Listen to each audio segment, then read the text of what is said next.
What's your 5 cents on the bus relocation from Bay Street? I'm for it. Doesn't really make any sense. Not at all.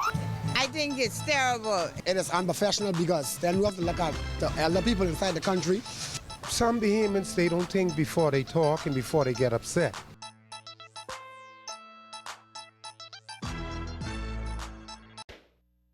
Pilot error to blame for last year's tragic plane crash in Grand Bahama. One woman dead in a house fire. An alleged BEC coffer thief dies in hospital after he was electrocuted. We've got those stories and more coming up tonight. I'm Dana Smith, and NV12 starts right now.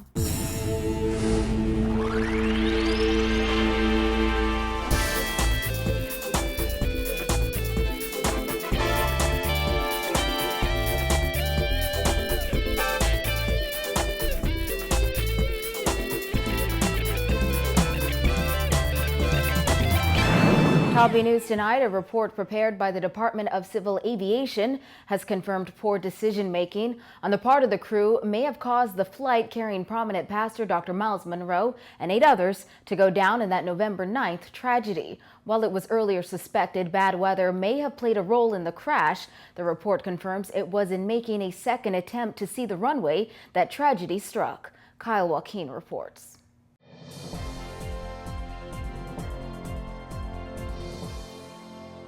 Thanks for tuning in. NB12 can confirm that Dr. Miles Munroe, his wife, and several others were killed in a plane crash at the Grand Bahama shipyard today as they were en route to a leadership conference on that island. It's been 3 months since that tragic plane crash in Grand Bahama that claimed the lives of 9, including world-renowned pastor Dr. Miles Munroe, his wife Ruth, youth pastors LeVard and Raydell Parks, their 5-year-old son Johannan, Captain Stanley Thurston, and pilot Furkan Cooper, as well as American visitor Diego de Santiago. The flight was in preparation for landing in Grand Bahama when, as reported, the weather quickly deteriorated.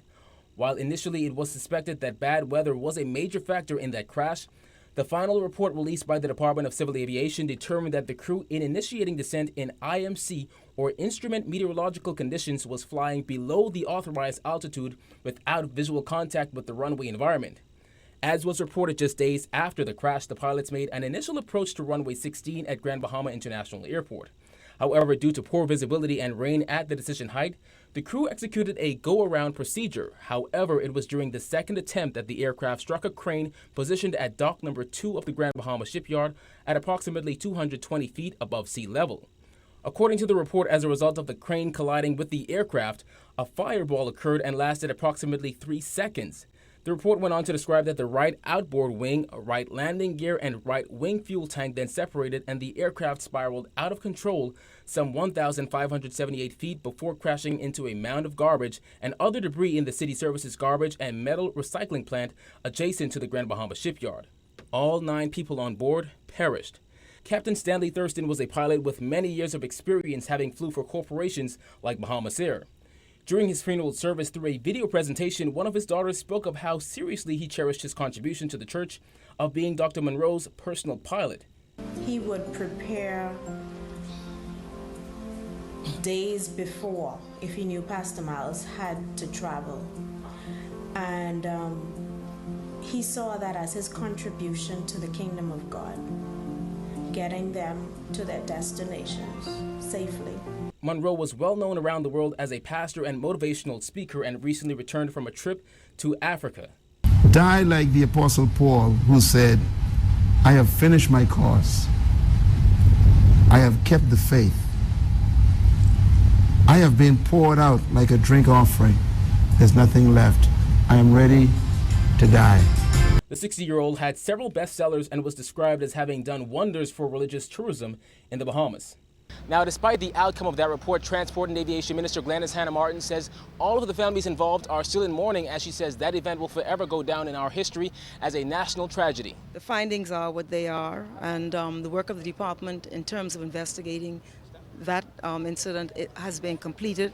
It was a collaboration with the Department of Civil Aviation, the NTSB in the United States, and also Bombardier, and they were all involved in the investigation. So, you know, the findings are there, and you know, it is what it is.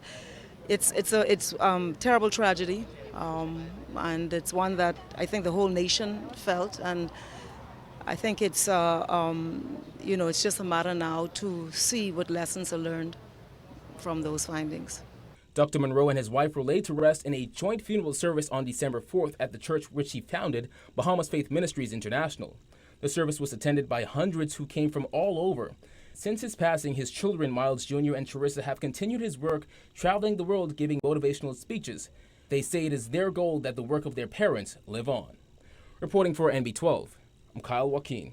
Police are investigating a house fire that claimed the life of a young woman. The blaze was sparked at a Marguerite Avenue home just off Carmichael Road this morning, but this death may not be as simple as initially thought. Simone Davis was at the scene and filed this report.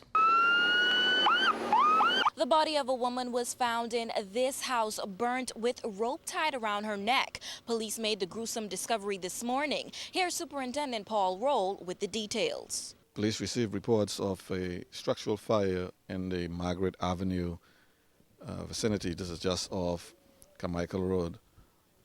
Fire apparatus responded to the scene and extinguished the fire. Once this fire was extinguished, the officers discovered the body of a female lying on the floor in a southwestern bedroom. NB12 arrived on the scene shortly after 10 a.m. as 2 fire trucks and several police officers crowded the house to extinguish the flames.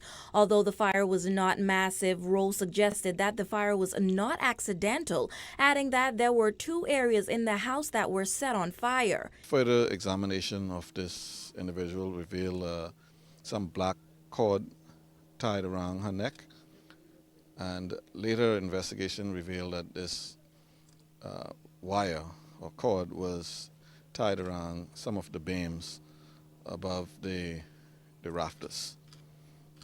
Okay, we are conducting investigation to try and determine exactly what happened here on the scene this morning, and there will be an autopsy performed that will help us to determine the exact cause of death. When reporters asked if the incident could possibly be classified as a homicide, Roll said it was too early in the investigation to answer that.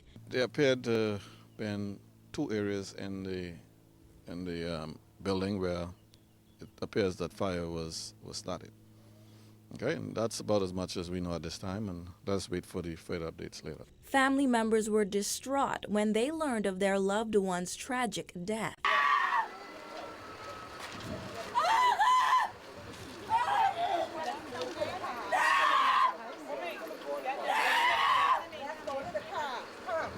The woman was not identified, but neighbors described her as a quiet person in her early 20s. They said she lived with her mother and sister. Roll said police would make a final determination following the investigation. It is preliminary, and we need to hold a autopsy to determine the exact cause of death. So we don't want to speculate at this point. Reporting for NB12, I'm Simone Davis. A man who received severe burns about the body, reportedly after an attempt to steal copper from a BEC substation, died in hospital this morning as a result of his injuries. This according to Bahamas Electricity Corporation Executive Chairman Leslie Miller. According to Miller, the copper theft occurred on Friday at the Coral Harbor substation and resulted in a blackout in parts of western New Providence. After BEC technicians went to the substation to determine the cause of the outage, they found an unconscious man with burns over approximately 50% of his body, including burns to his back, chest, legs, and arms. It was determined that, in fact, he along with others, would have broken into the station. They took all the wire that they had cut was in fact not there at the time. Obviously he was there with maybe 1 or 2 other persons who left him there. They might have thought that he, in fact, what happened? He touched one of the what we call bus bars,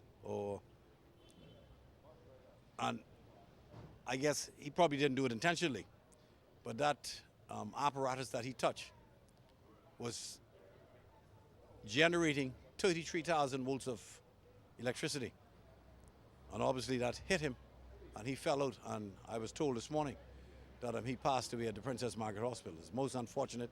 In the aftermath of the electrocution and blackout, BEC said in a statement, officials inspected their substation property and there was evidence that wires were tampered with.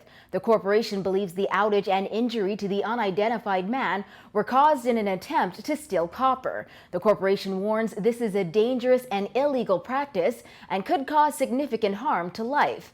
Miller reiterated that fact, noting copper theft not only costs businesses financially, but can be very dangerous. He renewed his call for government to permanently ban the export of copper and aluminum.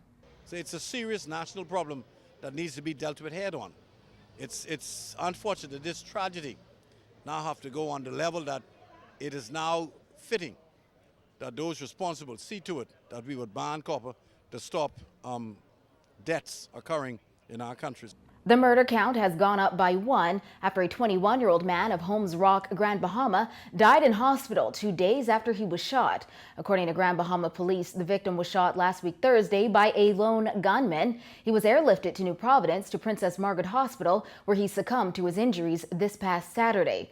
Police are investigating the incident and appeal to anyone with information that can assist to contact them at 911 or 919 or 350-3107 or 8. The House of Assembly today, Foreign Affairs and Immigration Minister Fred Mitchell said immigration and law enforcement officials will meet tomorrow to determine how best government's new immigration policy can be executed in Abaco. He said a staging meeting took place in Marsh Harbor, Abaco last Friday as a precursor to the execution of special measures to be carried out in Abaco to combat illegal migration in the coming weeks. The agencies of the government are in the process of mapping out a schematic which will provide a set of options and choices from which the political directorate can decide. There will be a meeting with the heads of law enforcement agencies in the Bahamas to discuss the way forward, including timing and logistics tomorrow, Tuesday, the 24th of February. We wish to conduct this in an open and transparent way so that there can be no misunderstanding of what we intend and how we intend to execute our immigration policies. When MB12 returns, the Inter-American Commission on Human Rights has released a report on the alleged inhumane conditions at the detention center. Stay with us.